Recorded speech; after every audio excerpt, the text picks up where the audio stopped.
खारियां जिला गुजरात में भिखारी माफिया के खिलाफ बड़ा क्रैकडाउन करते हुए 17 कमसिन बच्चों को रेस्क्यू करके सरकारी तहवील में ले लिया गया है। मजीद जानेंगे डॉन न्यूज के नुमाइंदे जहीर सियाल से। जहीर बताइए।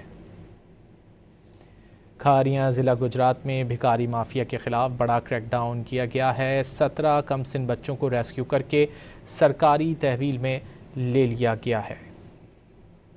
खारियां जिला गुजरात में भिखारी माफिया के खिलाफ बड़ा क्रैकडाउन किया गया है। 17 कमसिन बच्चों को रेस्क्यू करके सरकारी तहवील में ले लिया गया है।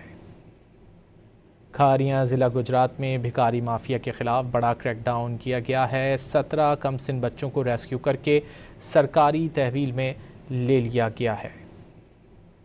खारियां जिला गुजरात में भिखारी माफिया के खिलाफ बड़ा क्रैकडाउन किया गया है। 17 कमसिन बच्चों को रेस्क्यू करके सरकारी तहवील में ले लिया गया है।